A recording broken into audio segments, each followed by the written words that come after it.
During my hospital stay, I faked sleep while my mother murmured to my brother beside my bed, "Just stir it into a drink and it's done.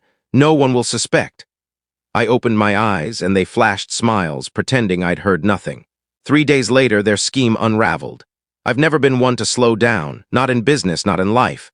When pain hits, I push forward. That drive defined my 34 years. At 25, I started a logistics company from a shed, growing to 1 warehouse, then 3, then 7. Now I employ scores, with clients signing checks loaded with figures. But no hustle can outrun an appendix bursting on an ordinary Wednesday. The pain was like knives twisting inside. I postponed seeing a doctor. On the operating table, things went south. The surgeon confessed they'd clipped an artery. I'd lost too much blood. A 1-day recovery stretched to 6. My mother, Evelyn, visited more than usual, strange since she loathes hospitals. "They smell of despair," she'd always say. Yet she came daily, bringing unsolicited items, studying me like a contract. Her eyes weren't anxious, they were calculating. My younger brother, Caleb, showed up twice. He never visits without a reason. Evelyn's golden child. I built empires, yet Caleb could do no wrong just by being. Months before the surgery, I'd half-joked about an early grave. "If I'm gone tomorrow, the business is yours." She'd replied without pause, "If you die young, it's ours anyway, isn't it?" Her smile was casual, but the words stuck. On the 3rd night, pretending to sleep, I heard her enter. Her voice drifted from the foot of my bed. "Just mix it in the cup. Easy." My stomach churned before my brain caught up. Caleb hesitated. "But he's still your son." Her reply was ice. "One son more, one son less." I opened my eyes, they grinned faintly. Evelyn handed me the same cup, asking about my condition. I asked for water, took the glass, and didn't sip. They prattled about the neighbor's dog, a local scandal, normalcy masking malice.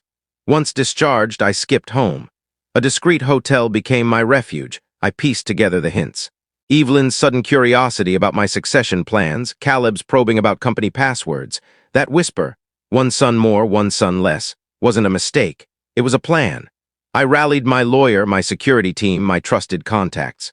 Records showed their groundwork, signed forms, shady deals. They weren't just hoping for my death. They were hastening it.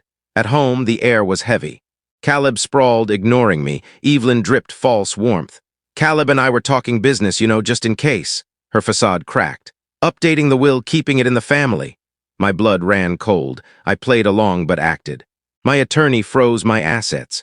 A friend discovered Caleb's attempt to siphon $50,000 from the company account, logged from his device while I battled for survival.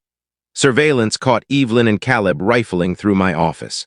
I hit a recorder. That night I overheard Evelyn's call. "Jacob's tough, we need to be careful," Caleb faltered. "Is this necessary?" she hissed. "No backing out now." Day 3, I cut their access. Bank accounts, emails, even Caleb's company vehicle reclaimed. Evelyn stormed a warehouse, raving about government conspiracies. Caleb pleaded at my doorstep. It was her plan, save me. My final act. A $100,000 donation in their names to a charity fighting financial exploitation. Publicized. They aimed for my empire. Now their legacy funds those they tried to prey on. Justice, not revenge. And it's sweeter. The days after were a silent tempest. Evelyn and Caleb scrambled like roaches under a flipped rock. Emails flooded in, begging, threatening, then empty apologies. I ignored them. The company's legal team issued warnings. Further contact would be harassment. By week's end, word of their exile spread through our network. Friends and relatives picked sides, but I didn't care. The loyal ones knew enough, or they knew not to pry. Then came the final strike. A month later, the charity called about their annual gala, wanting to highlight the donation. Anonymously, if I wished. I refused anonymity. Use their names, make it public. At the event, Evelyn and Caleb sat at a rear table, uninvited but drawn to witness their ruin. The director praised the generous Monroe family contribution, noting its aid to victims of financial deceit. The crowd clapped. Evelyn's face was granite. Caleb stared at his lap. I wasn't there. I didn't need to be. Years later, I still helm the company. Larger now, stronger. Evelyn scrapes by on dwindling savings, sending occasional, tepid holiday texts. Caleb drifts, odd jobs, broken ties. The predictable collapse of a man who never learned to stand alone. People sometimes ask if I regret it, if cutting them off was too severe. Then I recall that hospital glass. The way my own mother watched, waiting. No, I don't regret it. I just sleep lightly. 5 years passed since that pivotal night when I played the recording that broke my family. The company soared, now spanning 4 continents. Success, though, is a solitary partner. The unexpected call on a stormy Thursday evening, my assistant patched through a call. "Mr. Monroe, Dr. Carter from Willow Grove Medical Center. It's about your mother." My hands stilled on my desk. Evelyn had been erased from my life since the betrayal, her name merely a line in legal filings. I took the call. "Your mother was admitted yesterday," Dr. Carter said. "Early dementia, but there's more. She's been asking for you, says it's urgent." I nearly scoffed. Another ploy, a last grab for pity, but curiosity, that stubborn spark, won. The hospital visit Willow Grove reeked of bleach and faded roses. Evelyn looked frail, her once keen eyes now dim. When she saw me, her hand shook. "Jacob," her voice was brittle, "I didn't think you'd show. You said it was critical." She nodded to the nightstand drawer. Inside was a worn envelope, my name in her script. "I wrote this the day after you, after it all, never sent it." I opened it. 2 lines glared up. The drink was just saline. We'd never have followed through. "But you were right to walk away. I'd have ruined you bit by bit." The room spun. Years of fury, of calculated retribution built on a threat that wasn't real. Caleb's confession. I found Caleb in a grimy apartment on the city's edge. He was gaunt, a half-empty bottle nearby.